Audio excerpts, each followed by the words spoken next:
Welcome to Starfleet Universe On Call. I am Paul Franz, owner of Franz Games, of an SFB Online, FedCom Online, and Starfleet Warlord. Just a reminder how to join us with a talkcast every Thursday starting at 9:30 p.m. Eastern Time. You could either call on the phone, just dial 605-562-0444, just follow the directions. Call ID is 17702. Or you can participate on the web. Just go to the Talks website at www.talkshoe.com/ and search for call ID 17702. Or if you want the best online experience, go to twitch.tv, yes, twitch.tv/SFU On Call, and you will you can join us there, and you'll see my lovely face on the broadcast, and also be able to talk to the wonderful people in the chat room. There's quite a few people there. It's always nice to see them and see them chatting, even though sometimes it's not about me, because everything's about me. But anyway, and if you want to follow me on Twitter while it still exists, you can follow me on SFU On Call, or you can also follow my personal account, Paul Franz, and of course I have my business account, which is Franz Games. And if you need to contact me via email, just use my email address as sfuoncall@gmail.com. That's sfuoncall@gmail.com. Also, this lovely talkcast gets to the podcast available on iTunes and various other feeds around the net. And some quick news from ADB this week. We have Patrick is still working on the Orion Master Starship book. So he's been busy working on that. Also, found in the online store this week, I found the SFB R4J counter sheet. I know it's probably been there for a little bit, but it's something that's newer to me, because I think I remember hearing about that. I just forget. It's one of those items that I figure I'd bring up to your attention, because of that'd be one good way so you know what products that ADB has and has available.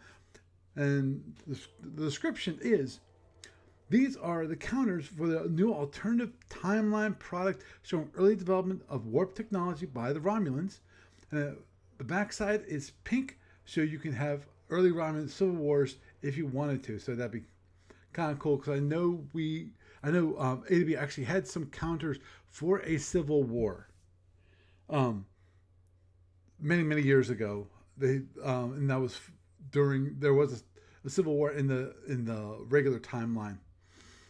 There was a quick Civil War. Romulus versus Remus. Those were the main planets involved. But anyway, moving on forward. When it comes to SFB Online tournaments, Sapphire Star 14 is still not open. Patrick is waiting for Gene to give the thumbs up so that we can start the next edition of Sapphire Star tournaments. Moving on forward to the online client, I did release a quick update this past week to fix a problem with the chat area just having a black background, and there's no way of changing that.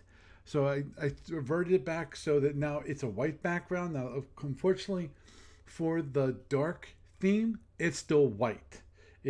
For the dark theme, in my mind, it should be black, but it's white. So I'll look to resolve that issue later. Moving onward and forward, when it comes to the library, the SFB library, there's actually quite a few from Frank that I need to update the library for, and I apologize for not getting back to that sooner. I really need to hunker down and get back to that.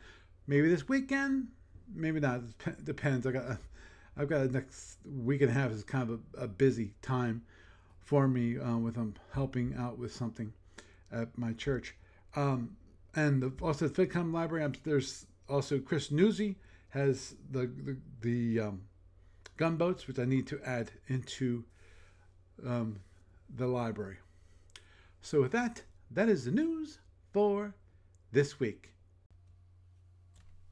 And it's me, Seltorian Paul Friends, welcoming you to Starfleet Universe On Call. And tonight, we have Doug. How you doing, Doug? Hey, how you doing? Good, good.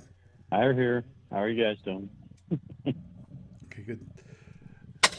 Oh, and also I muted Jeff. That was weird. Okay, well, Jeff's here too. Good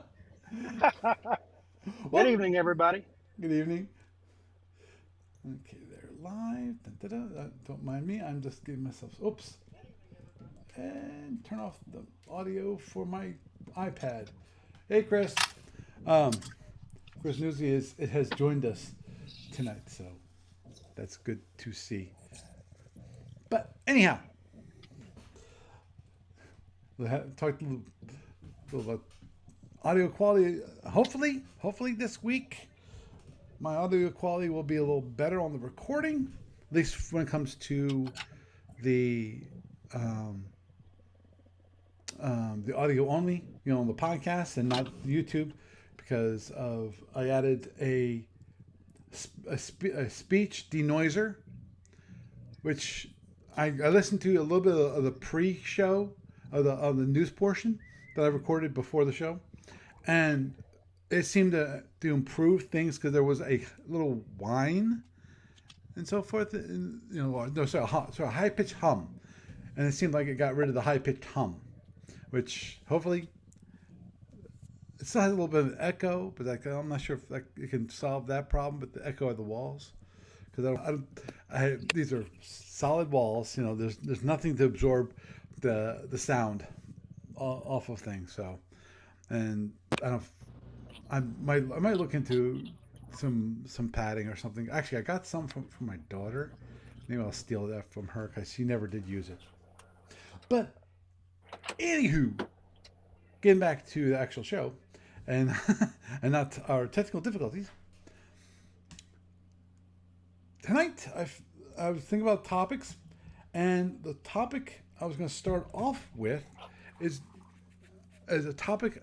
Not, actually, okay, it's not quite a repeat topic because I can't remember discussing this before, but I have discussed this before, which is the Seltorian Tournament Cruiser. Now, what I wanted to talk about with that ship is this, and that is I wanted to talk about is at the moment, okay, the Seltorian is not exactly the greatest ship when it comes to the tournament.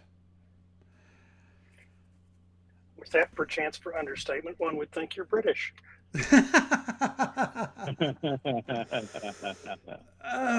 we did talk about this at length about a month ago, maybe 2 months ago, when you had that tournament fight and you were talking about tactics and stuff. Yeah, I did have to talk about but I want. Yes. Oh, yeah.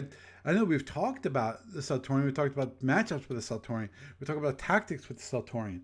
The one thing we have not talked about, what can be done, if anything, to improve the ship's standing. Is it purely okay? This is always the difficult part, and I know this is the most difficult part of changing any ship in the tournament. And that is, do you need to change the ship at all? Or is it purely, excuse me, is it, okay, just make sure. Every once in a while, I mute my mic and I forget I don't unmute it for some reason. It's weird. But anyway, Oh, we'll let you know if you do that.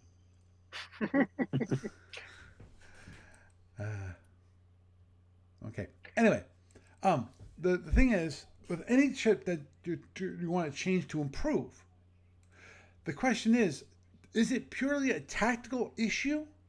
Because Lord knows, if you go back in the history of the Andromedan crate, back in the beginning of the annals of time itself, the Andromedan ship was actually not that powerful of a ship. It really was not considered all that powerful of a ship. It still isn't.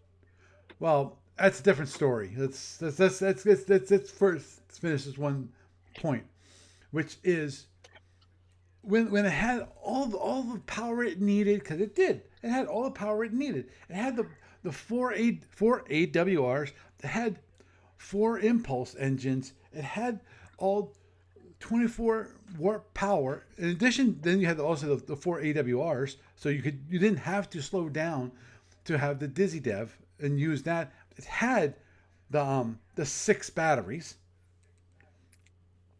It had everything it needed, but it wasn't considered overly powerful. And the only reason it wasn't considered overly powerful was tactics. No one, or at least, sorry, this is pre-Paul Scott. Paul Scott came up with a new set of tactics that could be used with the Andromedan to actually win with the Andromedan. Because this is when it go back to South Carolina style versus New Jersey style. South Carolina style, which is the original tactics that you would use as an Andromedan player, is you fly in, beat on your opponent, and then just dev away.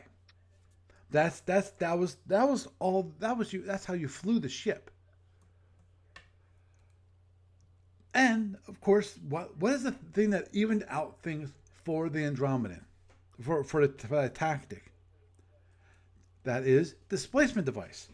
There's a 1 in 6 chance that you can fail, and then after that, you have a 1 in 6 chance that if it fails, if you say it fails, then you have a 1 in 6 chance that you stay right there. You don't move, but you act as you've displaced, as in you still have to go flying in right towards your opponent's ship, and that's when your opponent goes, "Oh goody," and then kills you. Well, it's not quite that easy, but you get the point. Versus the New Jersey style, which was less using the Dizzy Dev less for escape and more for tactical positioning. So if it failed, okay, it failed. You can still beat your opponent because you're not relying on the displacement device to escape your opponent's wrath. And of course, then we have what was called, when it comes also with the South Carolina style, there was also what was called the Burnside maneuver, which was failed displacement, failed to escape, and then the only other way to escape your opponent was that you'd head away. Well, and then break down. Bingo! And that's what the Burnside maneuver is. I remember hearing about that. Yeah. It's usually followed by quite a bit of blue language we would get flagged for if we repeat it here. Yeah. So, so that the thing was that it was tactics, and when the tactics improved, the ship's fortunes improved. When everyone went, "Oh, whoa, back up! The Andromedan's too good." It wasn't too good 2 years ago, but then all of a sudden, Paul Scott comes in and comes up with a new way of flying the ship, and then it becomes too powerful. Now, of course, I'm going to whine here. Okay, just let me whine. And I have some cheese to go along with that wine. The cheese is ready. The cheese is ready. Cheese is ready. And that is that I remember I was there when Mr. Petrick drew together people, the players, especially the really good players, and of course the Andromedan players who really knew how to fly the ship. And they ask, okay, what can we do to tweak the Andromedan so it's not as powerful? And what did Paul Scott say? He said, decrease the number of batteries. He nailed it on the head. And if they would have left everything the same, power, everything else, the ship, the amount of internals for the ship, everything else, if everything else was left the same, and you just tweaked the batteries, He said 3. I still disagree with 3. 3 is too small. You need 4. Yeah. You need 4. At the minimum 4.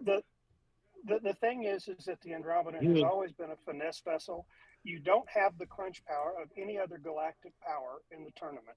And about the only thing you really have going for you is the fact that you have, if you've got cherry panels, you have the ability to eat twice the damage of any other vessel in a similar position. And the thing is that because you end up using 180-degree shield facings, you need to be able to manage that, and that's where the power of the Andromedan was. If you were back in the era of paper and pencil and 3-hour tournament turns, it got really hard when you were stuck with TRLs. But the thing was that even then, a lot of people thought it was too potent because you needed a lucky Fed to get internals on the first pass, and that was the metric most people were trying to apply. Right. How hard is it to get internals on the first battle pass? And if you can't do it, then something's wrong. So what this then brings to me is then you're compare it against the Orion. Let's say that you hit the Orion's brick and you get no internal. So now the Orion's too powerful? Yeah. Really? No. Yeah. The other thing is that when you're talking about tactics, the Andromedan also had a thing called robot mode, basically, where really good players could literally just run it around the map like a robot, just do robot play, essentially. Right, which is basically... But it wasn't really...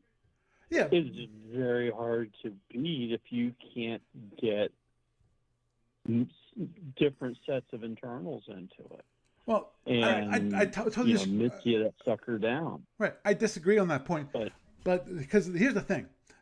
Yes, what's robot mode? Robot mode is South Carolina style mode of flying, which is you just come in, rinse and repeat, rinse, repeat, rinse and repeat. And that's because of the batteries. Mm-hmm. And Paul Scott recognized that the problem was that the Andromeda was able to it wasn't that you couldn't get internals on the first go, because in my mind that's a fallacy of measurement. That's a wrong measurement. You're asking for the wrong thing. What was the killer feature of the Andromedan was the ability to do panel dumps. Yep. And that's when Paul Scott said, decrease the amount of batteries. Now, did they listen to him? They did not. So what did they try to do? They did not at the beginning of it. They did not. What they did is they tweaked it down and changed the H's to TRLs. And then they tried, okay, that's not powerful enough. So they gave it 8 phaser 2s instead of the 6 that it had.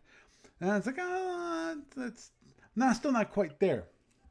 It wasn't until, because they basically they borked it, at the point, you really couldn't, they wanted to completely give it any chance whatsoever. Which, and then finally, we get back to the beginning, to have a ship which is not what it was, but closer to what it was. It still has the TRHs, has the 6 phaser 2s, has the tweaked batteries, so it's decreased batteries.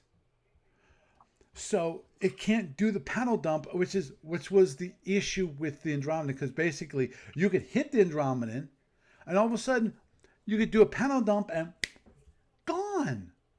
The any damage that was on the panels is gone.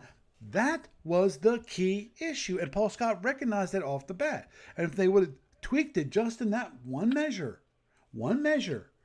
they could have fixed it like that. It didn't. And that's endemic. But that's endemic to their entire attitude of the whole. Whenever they ask for help, they get basically the right answer from the right person, and they ignored it and just said, "Okay, well, thank you for your input. Now we're going to go do what we want." And we're going to tweak it like we didn't hear a single thing you said. Doug, basically, that leads people to not want to participate. But that also digresses from talking about how to deal with the Seltorian. Well, yeah. I mean, the whole. I still remember how they did changes to it, not just because of that, but also because of the rules changes from one edition to the other. When they changed how they take damage, they changed how much you could dump, among other things. I mean, there was a point where it was considered unbeatable in the beginning because of the Andrew rules. Oh, agreed. I remember Tony Medici himself pointing out how a Cobra could actually beat a heavy, a Federation CA, and that's kind of right because of basically there were TR heavies. Yeah, 2 TR heavies on a Cobra. Well, back then there wasn't heavy and light. There was just TR beams. Right. What currently was called TR heavy was the TR beam. It's the back original then. TR beam, yeah. Now, and the point being is that the problem with the Andromedan was not at all a issue with the ship. It was an issue with tactics. After the tactics were brought forward, now it became actually a viable ship. Because before that time, it was basically like playing the Fed. In that, when you were playing it, you were rolling the dice. And you were praying that you'd never broke down on your Dizzy Dev. You were always just praying that that didn't happen. And same for the Fed. The Fed is praying that he does not fail when he rolls his dice for those overloaded photons, that those photons hit. If you miss with 4 overloaded photons, you're deep doo-doo at that point. Just because. Yeah, I saw a tournament once. The Federation guy was in good firing position. The guy he was playing let him get to range 3, and he let go 4 overloaded photons, and the guy across from him yelled out Yahtzee because he saw 4 6s. Yep, exactly. And at that point, the Fed conceded at that point because the luck pass when the Fed gets to that point. I mean, yeah, it's it's just one of those things. It's hard to recover from. Oh, agreed, and that's what with the change in tactics, it solved the issue for the Andromeda, and then becomes a really viable tournament ship where I think it won multiple gold hats. It became the popular ship for a while because it had the finesse power to really do. If you played it right, you had a hard time losing. Right, exactly. And but to circle back to the current Seltorian issue is the Seltorian issue has a slightly different set of problems, but it's very similar to the Andromeda. Right. The Seltorian has in the crunch a reduction in crunch power the longer the game goes on. Once you have battered down the enemy's shields, your shield crackers become worthless. All they do are hits on the SSD to take. Agreed. Because if you don't have any shields to crack, then they can't actually do any damage. Mm-hmm. Yeah, the only thing it can do is it can basically cancel general reinforcement if you want to do a hit and run raid on a down shield. That's about the only benefit at all that the Seltorian has in that. Okay, so now we'll get to the Seltorian itself, and that is there tactics that can be worked on to alleviate the issue with the Seltorian? Because as has been pointed out before, and I'll just go through it for the audience, and that is what are the major issues that I think within Seltorian. Number one is that it has no seeking weapon. And you could say, well, the Fed doesn't have a seeking weapon. It doesn't have the same issue. Well, The No, reason, that has a drone. well, now it does, but the And idea, shuttles, yeah, with if you want. Seltorian has shells Yeah. too, but those are good for um, if you're going to do a knife fight. Then the shuttles become very, very Mm-hmm. useful. But there's nothing that's I going. see where I see where you're getting where you're going with this. The thing is that the primary differences between the Andromedan and the Seltorian is the Seltorian uses cruiser engines, and the Andromedan uses new cruiser engines.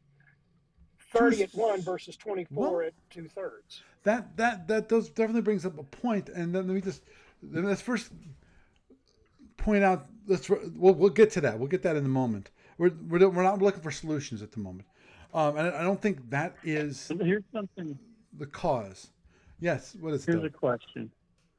Well, one of the issues when we talked about this before was simply a matter of how much data is there about it, because how many people play that ship and played it during tournaments to get the feedback for win-loss ratios. I mean, granted, I don't remember ever hearing about it, and I could be wrong because I haven't been to Origins in ages, and basically I kind of stopped going when they got rid of the gold hat there.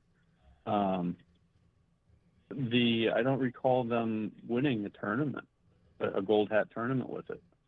Oh, agreed. But Some I tournaments don't have think been won that with it. many Yes. people played it to really. Oh, Because the thing is, the more people that play the thing, the more different tactics you'll see employed until somebody figures out how to make it work right. agreed. And and one of the things that I think I may have thrown out there was, why not just change it from the cruiser version to the war cruiser version if they had one. But when you're talking about a thing with, it had 10 phaser ones at one time, and they changed it to 8. Am I right in that? I don't have Yeah, that stuff in front of me because all my stuff's... the 10 phaser one version of the Yeah. Seltorian, people quit bothering with the shield crackers and the other primary heavy weapon and just drove it like a phaser boat, and it was deemed to be too potent, and they decided they needed to nerf it. Right, and basically that would be when you're talking about like how do you want to use tactics to alleviate the problems. Well, you could still drive it as an 8 phaser boat when you have the shield crackers helping out, and just get the other shields down. And once it's all gone, you don't have to worry about your shield crackers anymore because you've got other heavy weapons you can use at that point. Well, I think but you can maintain speed. I think and do damage. It's just it becomes a finesse boat, not a crunch boat. Right, and it's rather large for a finesse boat. It's not particularly fragile, which is often typically what you see with finesse boats, because once you start doing internals to the Andromedan or the Orion, or the LDR, or the LDR, it's pretty much close to over. The thing is that the point Paul makes about the Seltorian doesn't have any real viable options short of a point blank range, don't have the power for movement anymore, knife fight to split fire between the cruiser and a seeking weapon or a plasma torpedo or something else to try to draw the fire away from the ship. And that's a problem the Andromedan has too, but the Andromedan has the DizDev to kind of make up for the fact that they draw massive amounts of fire, and they can mitigate, at least at the beginning, a massive amount of damage in comparison to the other, into comparison any one shield face for anybody else. And the point is valid when you've got 3 or 4 drones sitting out there following behind the cruiser. The guy you're about ready to keel haul has to decide what's he going to do about the follow-on attack if he's going to continue to be in a position where it's going to matter. It's why denying position for somebody who uses seeking weapons of one kind or another is so important tactically.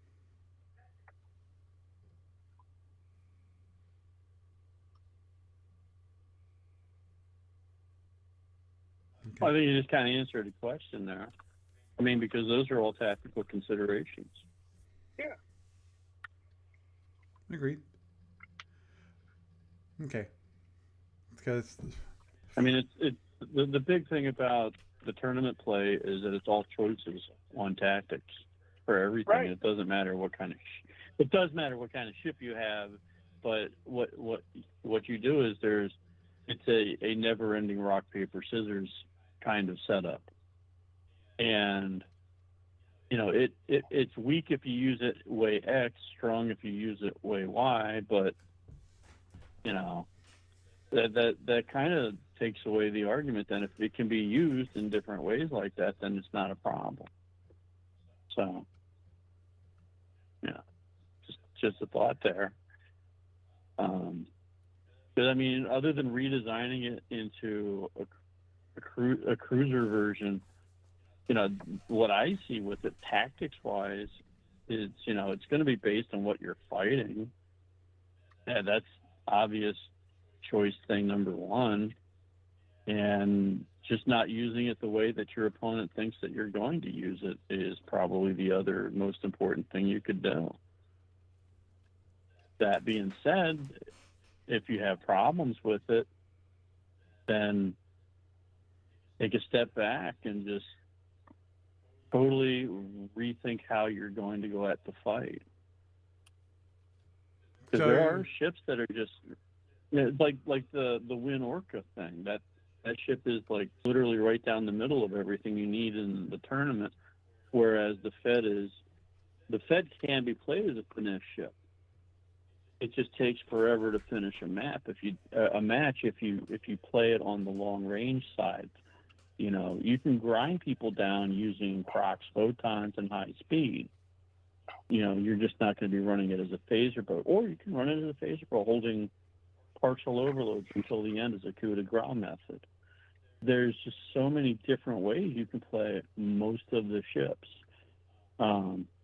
If you want a little bit of heresy in it, I think that it's possible that because of the shield crackers, the issue with that not being effective once shields are no longer the issue,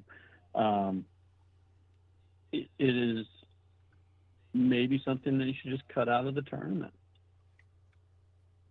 because there's only so much balancing you can do once you get past the core original races.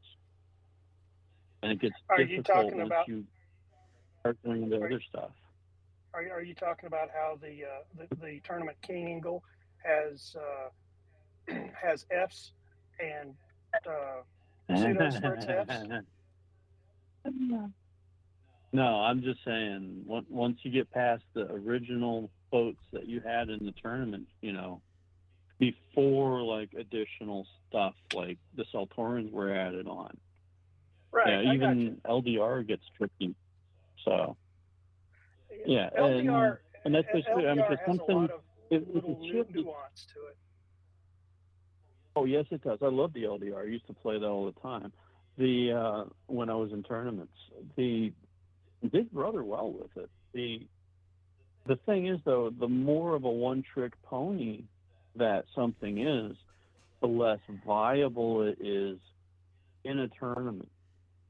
I mean, something that an Andromedan player absolutely never wanted to see was a mirror match. Yeah. They didn't want to get in see that. against 5 other players and everybody's playing Orion or everybody's playing Andromedans, and then it's like, oh my God, they have to grind out like to the time limit. And who did an internal? That guy wins. Yeah, pretty much. But with the Seltorian, you've got basically a couple of options that come to mind, and it's really going to be dependent upon what you're fighting. And it's not as versatile a ship as pretty much most of the rest of the tournament cruisers. Yeah, you're pretty much committing to a long, drawn-out slog with the Seltorian. Hey, Paul, if you've got or it getting handy, right into that knife fight. Yeah, if you've got it handy, what's the heavy weapons suite on the tournament Seltorian? What is it? 2 shield crackers and 2. What's the other one? It's 2 shield crackers, 4 I think particle there's 4 of cannons, those. 8 phaser ones, and 4 phaser threes. What's the other? Not the phaser suite, but the other heavy weapon, particle cannon. Particle cannons. There's 4 of them. 4 Yeah. of them. Yeah, it's got 4 of those.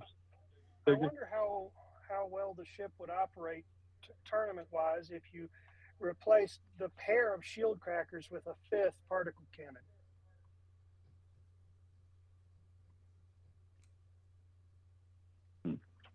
That would be interesting. Actually, 3 shield crackers. But so it'd have 2 shield crackers and 5. That would be interesting. See, the problem with that, in my mind, is it breaks the power budget. Bingo. Yeah. That's that. And that's why I brought up the fact that it's got cruiser engines instead of war cruiser engines. A war cruiser engine can go speed 30 and still have 4 points of warp power left over. Whereas a standard cruiser, if it's going to go speed 30, it's burning all of its engines to do it, except for a couple of oddballs like the Gorn. Right. See, here's always the gotcha with war cruiser engines versus heavy cruiser. You know, basically 2/3 cost warp versus 1, and as it is, the Seltorian heavy cruiser has 32 power, 32 warp. So okay. So it's not like it is kind of. So it's got the Gorn cruiser engines. It's got hot warp. It's got a little bit. Yeah. It's got a little bit, and the thing is that if you're going to do speed 16 or speed 18 or so, or whatever your typical tactical combat speed is, it's going to give you more balance power than war cruiser engines would. The thing is that if it is light on power, then maybe drop 1 shield cracker in favor of a 5th particle cannon, and drop the other 2 shield crackers in favor of reactor boxes. Or you could kind of leave it the same, because once your shield crackers are no longer needed, you have that extra power for other systems. That's true. And they don't, and the shield crackers themselves don't have the leaky capacitors like the particle cannons do. Oh, or am I remembering something else?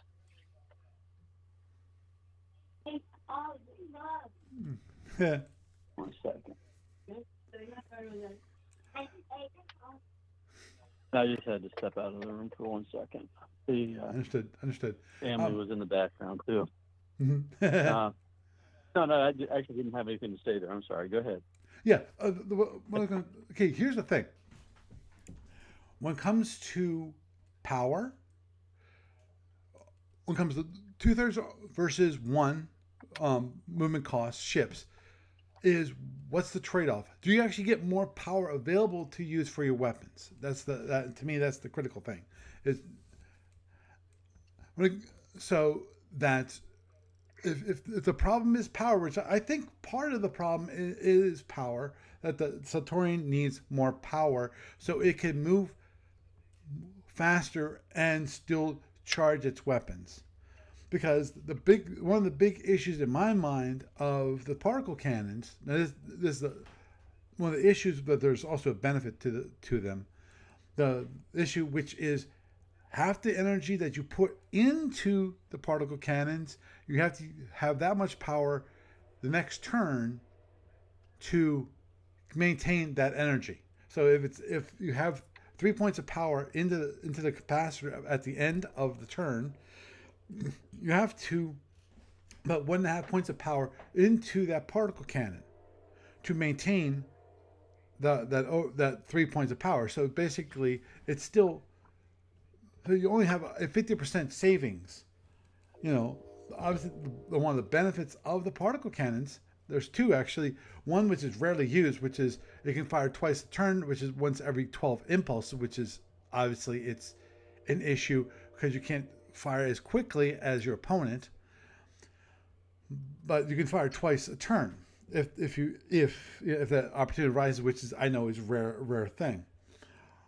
But the other thing when it comes to that is that the other benefit that the particle cannons have, which is it has the ability to fire standard or overload. If you if you put enough energy for overloaded, you don't have to fire the particle cannon as an overloaded particle cannon. So if you don't reach overloaded range, you're still good.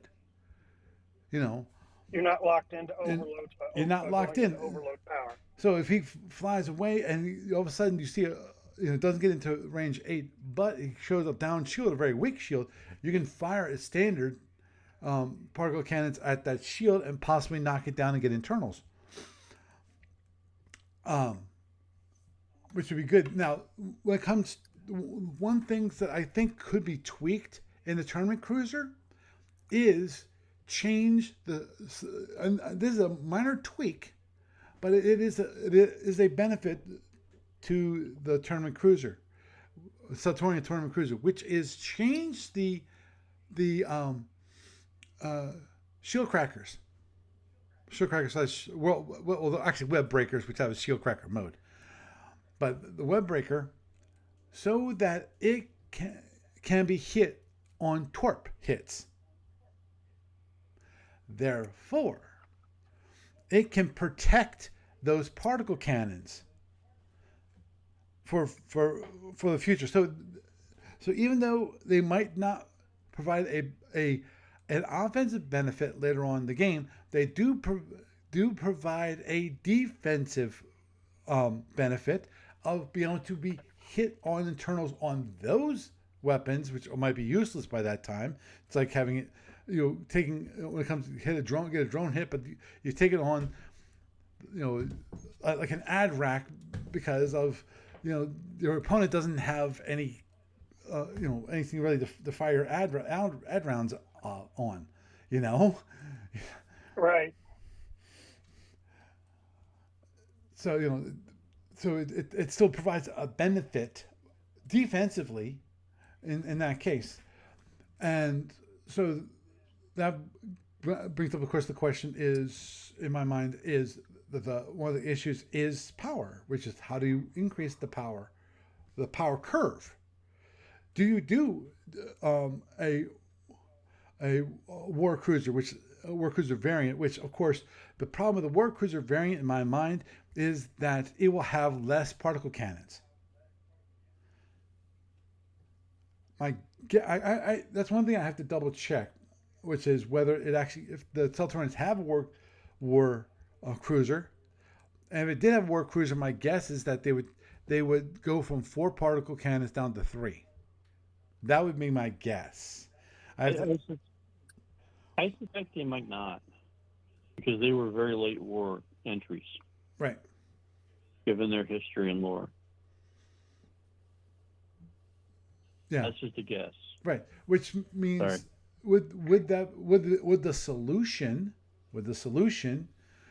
be to give up some of that padding on the internals and basically create a specialized Seltorian ship for, it's like the crate, the Andromedan crate, which is. Well, I was just about to say there is precedent for making something wholesale out of, or making up something completely unusual or unavailable in the standard universe, simply for use in the tournament, because it's the only way to balance. Right. Exactly. So that's but to that could be a viable solution. Now, when it comes, just a quick mention about the RPS thing, which Doug, you mentioned earlier, that is unavoidable, period, across the board. There's always going to be an RPS issue. Some matchups are going to be better for a ship than others. That is just the way it goes. There's no way to say a ship can ever win 50%. It could be 50-50 against all opponents. That's impossible to do. Yeah. And the thing about it is that a really good player could be sat down at the preliminary round with a double blind setup, not knowing what they're going to apply until they open the envelope, sitting it with their opponent, and still do well. Whereas someone who spends a lot of time and effort building tactics available for a single empire is going to find themselves at a disadvantage if they're going into a round like that blind. But what you're getting at right there is the this race is strong, or this empire is strong against this empire. That empire is strong against somebody else. That other party is strong against everybody else except this one guy over here, which is super popular, which means nobody uses this other guy. I mean, when was the last time you saw an ISC tournament cruiser? I've actually seen it quite often, more than you would think. But this reminds me of one that reminds me of something that I saw in I forget how long ago this was. It was in a captain's log, which is a tournament rule. It was a tournament tactic, which was look at last year's winner and choose the best ship that beats that. Because I remember that article. Yeah, because then what people do, they say, "Oh, that must be the best ship." No, it's not the best ship. I remember somebody talking. I don't know if it ever happened or not, but I remember somebody talking about running a tournament that was probably not going to be rated, but they were going to run a tournament. And last year's Origin winner, the ship they flew was going to be ejected from the tournament, unable to be selected, in order to encourage people to choose down the list of other empires to fly. Understood. Yeah, actually, one of my favorite non-rated ace tournaments is the Master Tournament or Masters Tournament. Do you know how that runs, Jeff? Oh gosh, I remember a little bit about it, but that was 20-something years ago, Okay. and I've slept since then. I'm not sure. Well, it's a tournament that's only been available online. And okay, then it's not what I'm thinking it was. Right. To my knowledge, I think it's only been available online. Which is what it's a tournament of is that everyone gets a ship randomly selected for themselves. The only thing you can do is you can say, okay, I don't want to fly this ship. And I think that they removed the Andromedan from this tournament because not many people know how to play the Andromedan. So it's like, okay, we'll keep that one out of this tournament just for that fact. And then you have your matchups get set, and the idea is that whichever ship you beat, you on the next round, that's your ship. So if you're flying a Klingon against a Seltorian. Awesome. And you're the Klingon, you beat the Seltorian, you get the Seltorian in the next round. So the person that's going to be the best player who knows how to take advantage of the abilities of the ship they're given to them at any time. And that's why it's my favorite tournament. Because of you I love that concept. You can't. Yeah, it is. It's a fun one. Yeah, you can't be stuck into, I only play Gorns, or I only play Zinnis, or only play Romulans, or Klingons, or Feds, or whatever. No, you can't. You can have preferred, yes, but you better know how to fly every single kind of ship that's in the tournament. Or at least have a good chance. Hey, why don't we do that at the next Gamers? Oh, of course, I'd love to run that. The best way, if you're going to do that paper and pencil on tabletop, the best way to do that would be to set everybody up with have an envelope for every player plus a couple of spares because reasons, and each envelope has the SSD for the ship. And you don't know what ship you're picking up until you start your first match, and then you just usurp whatever you beat as you go on through that would be one way to do it in person. Oh, agreed. And if I was going to do it in person, I'd probably want one of those the manila envelopes, spread, and then have like multiple copies of the same ship. So you just give. If you lose, okay, you give your folder to, or not folder, but your envelope to the winner. It's like here, okay, so you have your ship already for the next round. I like I that. can see that. And like, maybe a slightly earlier sign-up time to the start time. mm-hmm. So it's not a casual walk-in deal. Right. Oh, agreed. Agreed. You know, when you run a tournament, you need to have pre-registration on those kind of things to know how many people, at least approximately, will be showing up. And obviously, the start time would have to be okay. We're starting at the doors open. We're starting the tournament right then. And just to throw this out here for the idea, if you know you're going to have 10 players, then I would prepare 14 envelopes, simply because you never want to show up with 10 known coming players Mm-hmm. and 10 envelopes, because whoever shows up for registration last and gets whatever's left is going to whine. You know it. Yeah. Oh, agreed. Agreed. And you never know. If you have 10, you might have a few more that come. You know. Right. Not to mention the fact that you know, when you get to those odd stopper numbers in the tournament tree, you're going to have to try to figure out so on and so forth. In which case, if you've got somebody who's playing by fights, then you'd have to figure out a way to handle that. Perhaps giving them their choice of ship, just to encourage them to sit down and play around without committing to the rest of the tournament. Mm-hmm. Understood. And you know, because the big But those thing. are all small details that can be worked out. Right, Oh yeah. Oh yeah. Yeah. Yeah, because the it's definitely that kind of tournament would be a multi-day tournament. Oh yeah. Because just because the game. Yeah, Gamers is a multi-day event too. Did I mention that? Yeah. And you have to given if it's an SFB tournament, you have to give everyone at least a maximum of 3 hours. You know, or yeah. I believe it's a minimum of 3 hours if you want it to be rated. Right. Well, the time limit cannot be any shorter than 3 hours. You correct. can't call it before 3 hours. But if you've got the time and you want to let it run long, I think that's still a judgment call of the judge running. Mm-hmm. Right. If I remember correctly, they didn't care until they got to rounds. Yeah. Depending on which one you were doing.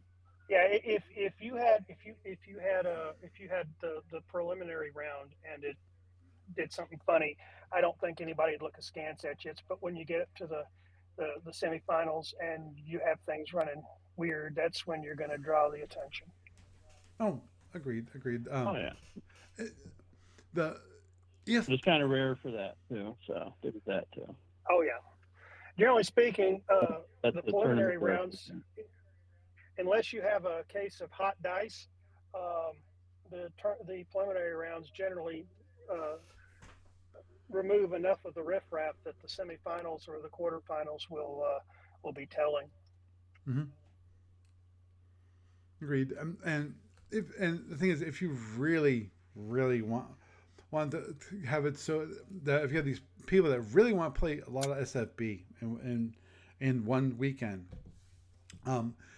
obviously the best way to do that, to encourage it, you know, to have it so they say, okay, yeah, you're getting knocked out the first round, but you're still in the tournament, which is a Swiss style tournament where, you know, yes, you lose, but then like a patrol tournament. Not quite. No, then what happens is, okay, the losers all play each other, and they can basically then you okay, the winners of the losers of the first round, then they go on to another round, and finally you match it back up at the very end where you have the winners are the winners of the first round, and then the winners are the losers of the first round, and they meet up. So it's not like you're one game and you're out. You know. Yeah. Which is a lot of leagues play that way. Yeah. It would be great. Well, here's a thought. Since if we're going to consider doing this at Gamers, and I haven't made a decision yet about Gamers this summer. I've got a couple venues I'm still talking to. Actually, I have 3 that I have stuff out with. the thought that I have for this, because we're not Origins, we're not Gen Con. I'd be happy if we had a bracket of 8 people show up. I'd be stunned, happy, amazing. I won't do a jig, but if you want to get the maximum play value for the players, I was thinking that what you just said would be a good format, but also maybe a patrol style thing where you can play as much as you want on Saturday to get, a score up that gets you into or not the next round, which would be on Sunday. And on Sunday, you run it down for, a Monday playoff.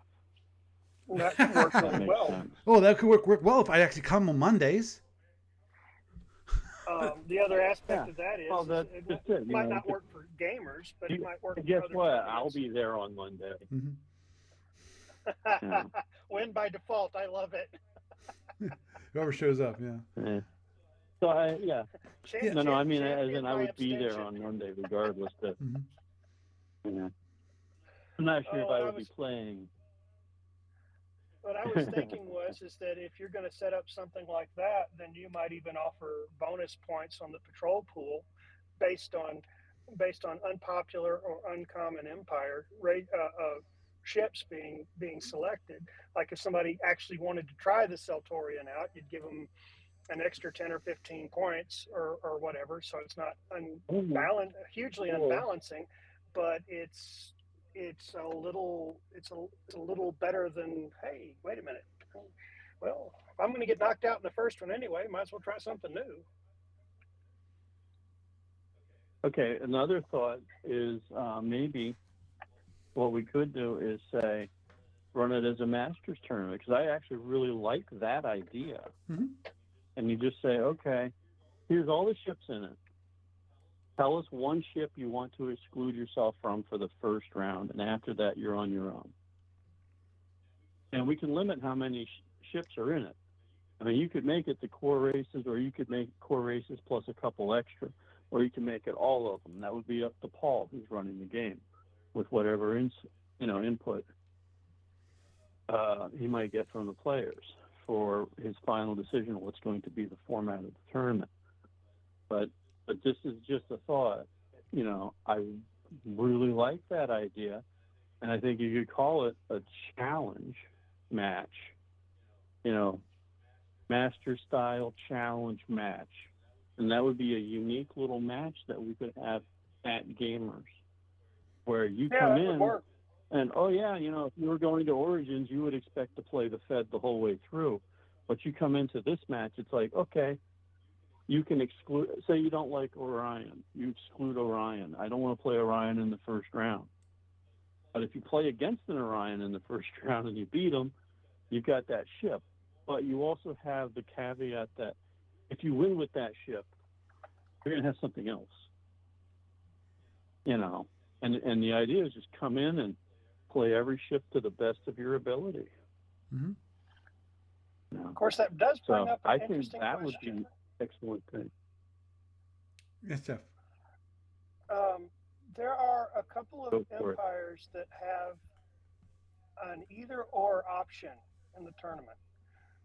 The KR versus the King Eagle. The Black Shark versus the Oxbox.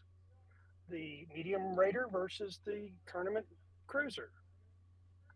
They're the three that I come up with off the top of my head. Since you have such an embarrassment of riches for the number of actual ships and a slightly smaller number of empires to choose from, maybe letting someone have their choice of that empire when it's the next round might be something to think about, because some people might choose between the Black Shark or the Oxbox differently based on other things, particularly the way they like to play. Just the thing is, they're not choosing their ship on the first round. Yeah. No, not the first round. But say the first round. The first round you play me, and I'm flying the Black Shark, and you beat me, and you'd rather fly the Oxbox in the next round because it's still win. you beat the win, Oh, so I'd you get say your no. choice of I'd say no, choice of because the win options. yeah, but even with I see what differences you're in saying. ships, there's two very different ships. I mean, because if Paul says we're having all the tournament ships in it, okay, then that means that you have a chance of drawing the Oxbox or the Orion or the Black Shark. You know, Right, I understand. It's you're just, going to end up something with I was one or throwing the out other there potentially. for consideration. Not to mention the fact that there's the other aspect of this, and this is the 375-pound Klingon in the room. Are you going to lock the options mounts? Yep. I would say If no. I'm stuck, if I'm I'd say stuck let them flying choose. what I beat, I'd say let them choose their own options. No. Let them choose their own new set of options because they didn't start with the boat, but they're stuck with the boat. You know, you play an Orion, and you've got photons in your option mount. Somebody beats you, but they don't want to play it with that exact setup, but they're going to play that boat. I think it's reasonable to let them switch. well, No. the thing is that you also have to consider somebody joining the tournament I understand. as a troll. It's an interesting thought, but here's the reason why I say no, is because we've had multiple master tournaments, and in those tournaments, those option mounts are locked in, and they're not chosen by the player. We say these are these. When Orion's these are two packages. When it comes to the Win Oxbox, this is the option mounts. This for the GBS. This is what it has. You know, the idea is that it's a ship what you get. You have no ability to. Again, it comes down to you have to fly with a ship that you have no way of customizing. It won't be your ship. It will be a ship, and you have to optimize tactics and play it as well as you possibly can play it. That's probably the best way to handle it, because I can see somebody who wants to play but doesn't want to spend all day at it and wants to watch the collateral damage, intentionally choose a bad set of options and throw the first round to watch the lulls on the next round. Yeah, I think that's an overthinking on that. That would be like a huge troll move. And the thing is that I spend too much maybe time some playing people online would do games. that, but not Starfleet but on the online, other side of that, it's like if you're coming out to do that event and you know about the event and how it's going to be set up, and the first time and you're taking all the time and effort to show up, and you set aside the time to play, I wouldn't see somebody deliberately pissing it away like that, because the thing is, if you're in a ship with the different option mounts, choose your best package, because you're not going to have that ship the next round if you win or lose. You know, if you lose, you're going to be doing something else with your time, like maybe hopping into a different SFP event if we have like some alternative things set up. I hear you. Yeah, but I see that as probably a non-option. It would be the kind of thing you might expect, say, at a huge tournament or a huge convention where somebody has, lots of tons of other options to go do. But if you're coming there for SFB and, your options are going to be kind of limited for that weekend. I agree, not to mention the fact that if I were running a small event tournament like that and somebody showed up with the with stupid options, like for example having putting phaser 3s in all their options, all ADD racks, or all ADD racks, or something ignorant like that, I would pull them aside and I would tell them choose right or sit it out. But that's just me. The other side of that is the other thing with that is that Paul could actually set the options. Right. Yeah. You're getting the GBS. These are your options. You have option A or option B. This is your Orion package. You get option A or option B. Right. And the point I was trying to make when it comes to the Master Tournament is that we've played it that way for a long time, and it's proven to be very well received. There's not like, oh no, I don't. You have to remember a time when people complained about, oh, I didn't get to choose the option mount that I wanted for this ship, and it's been relatively balanced when it comes to overall the tournament play, so obviously everything's going to be middle of the road, and so it's not going to be somebody's like the bubble pig, when it comes to wax, or the Zinti option for the GBS, or whatever, probably have everything that was going to be middle of the road,